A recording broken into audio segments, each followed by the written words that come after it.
रहमतुल्लाहि व बरकातहू। प्यारे बच्चों, आप लोगों का इस्तकबाल यकसीर एकेडमी पर। नाउ कल हम लोगों ने बात किए थे, कल हमने नया सबक स्टार्ट किए थे, बाब नंबर 2। और कल हम लोगों ने जो चीजें देखे थे, मैं थोड़ा सा उसको रिवाइज कर लेता हूँ ताकि आप लोगों को याद रहे।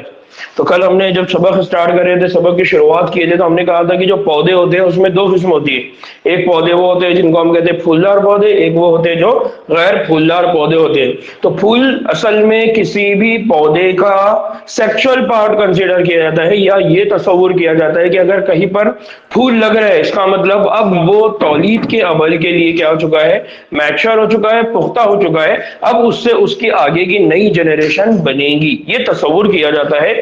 उसको हम कहते हैं फूलदार पौधों के, और वो कंडीशन होती है जिसमें हम उसको कहते हैं मैच्योर या पुख्ता।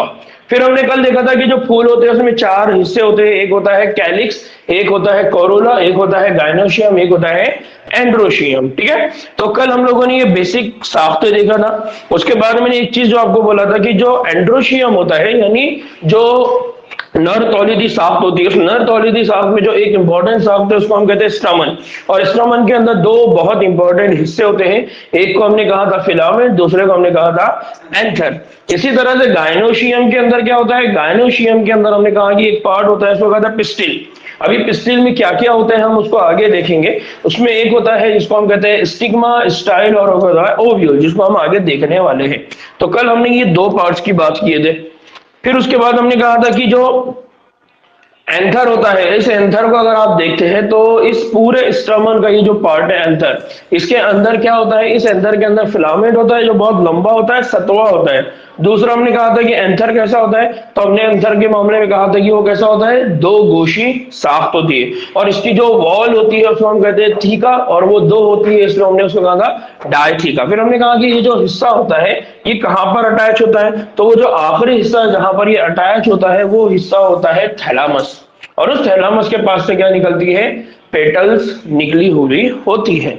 फिर आखिर में हमने कहा कि कुछ जो फूल हो गए, फ्लावर हो गए, तो अलग अलग फूलों के अंदर जो स्टमन है उसकी जो लंबाई है और उसकी जो तादाद है, उसके जो नंबर है वो क्या होंगे, मुख्तलिफ होंगे। तो कुछ फूलों के अंदर उसकी तादाद ज्यादा होगी, कुछ फूलों में उसकी तादाद कम होगी, कुछ फूलों में उसकी जो साइज है, जो लंबाई है वो ज्यादा होगी, कुछ फूलों में उसकी लंबाई कम होगी। ठीक है, तो स्टमन के मामले में फिर हमने एक मिसाली एंजियोस्पर्म के अंदर जब हमने एंथर की बात की तो हमने कहा वो क्या बोले बाइलोब हो सकता है। फिर उसके बाद थीका होगी, थीका दो होगी जिसको हमने डायथीकस कहा। फिर हमने कहा कि उसके अंदर एक अमूदी खांचा होता है, यानी सर से लेकर पैर तक, यानी पहले सिरे से आखिरी सिरे तक अमूदी एक खांचा होता है। फिर हमने कहा कि अगर जो एंथर होता है उसको अगर अर्जी तरह से अगर काटा जाए, जमीन की सतह से काटा जाए, तो उसके अंदर हमको दो कोशी जो कैफियत है उसके अंदर चार कोने दिखेंगे, जिसको हमने कहा था टेट्रागोनल स्टेज। और उन टेट्रागोनल स्टेज के अंदर कौन होते हैं, माइक्रोस्पोरेंजिया। ठीक है, और फिर उन माइक्रोस्पोरेंजिया के ऊपर हमने कहा कि बहुत सारे माइक्रोस्पोरेंजिया वहां पर होते हैं, और फिर माइक्रोस्पोरेंजिया मजीद नमू पाकर क्या बनाते हैं, पोलन सैक बनाते हैं, जो आगे चल के क्या बनाएंगे, पोलन ग्रेन बनाएंगे, जिनको हम क्या कहते थे, जरदाने।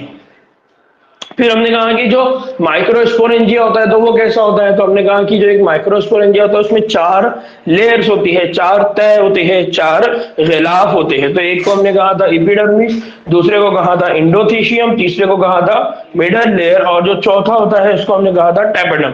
हमने कहा कि ये जो पहली तीन है ये हिफाजत करने का काम करती है, प्रोटेक्शन करने का काम करती है, और जो टेपेडम होती है ये क्या करती है, ग़िज़ा पहुंचाने का काम करती है। किसको ग़िज़ा पहुंचाएगी, तो जो पोलन ग्रेन है, जो जरदाने हैं, उनको ग़िज़ा पहुंचाने का काम कौन करता है, टेपेडम। तो यहां तक हम लोगों ने कल पढ़ा था। अब